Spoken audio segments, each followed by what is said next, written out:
ही दृश्य आपण पाहतो आहोत। बैठकीला आता सुरुवात होते आहे। राज्य निवडणूक आयुक्त आणि राज्य निवडणूक अधिकाऱ्यांची भेट हे शिष्टमंडळ घेत आहे। उद्धव ठाकरे, राज ठाकरे, विजय वडेट्टीवार, जयंत पाटील, शेकापचे जयंत पाटील यांच्यासह इतरही अनेक महत्त्वाचे नेते या ठिकाणी उपस्थित आहेत। आज या शिष्टमंडळात अमित ठाकरे सुद्धा सहभागी झालेले आहेत। विजय वडेट्टीवार आज या शिष्टमंडळात सहभागी झालेले आहेत। काल बाळासाहेब थोरात या शिष्टमंडळात होते।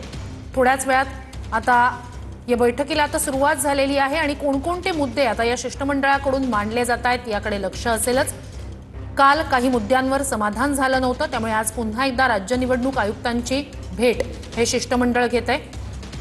अधिक जाणून घेऊया आपले प्रतिनिधी निवृत्ती बाबर यांच्याकडून। निवृत्ती, आज कोणकोणते मुद्दे अधिक जोरकसपणे मांडले जाऊ शकतात? नक्कीच काल आपण पाहिलं की राज्य निवडणूक आयोगाच्या भेटीसाठी दोन शिष्टमंडळ महाविकास आघाडी आणि मनसेच्या नेत्यांनी तयार केली होती।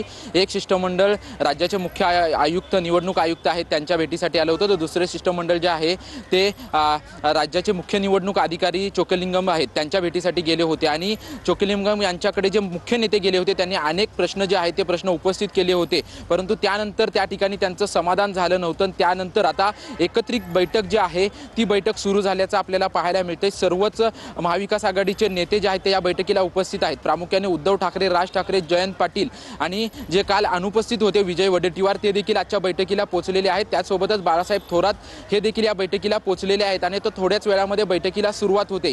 काल आपण पाहिलं तर राज ठाकरे यांनी प्रमुख मुद्दा मांडला होता, तो म्हणजे व्हीव्हीपॅट संदर्भातला। स्थानिक स्वराज्य संस्थांच्या निवडणुका आहेत आणि या निवडणुकांसंदर्भात व्हीव्हीपॅट नसणार अशा काही बातम्या समोर येत होत्या। अशी निवडणूक आयोगाच्या वतीनं जे आहे ते माहितीपत्रक समोर आलं होतं। त्यानंतर राज ठाकरेंनी सवाल उपस्थित केला होता की ईव्हीएमच्या माध्यमातून निवडणुका घेतल्या जात आहेत, परंतु व्हीव्हीपॅट का नाही असा देखील सवाल जो आहे तो त्यांच्या वतीनं उपस्थित केला होता। म्हणजे आता राज्य निवडणूक आयोग असेल आणि मुख्य निवडणूक अधिकारी असतील यांच्या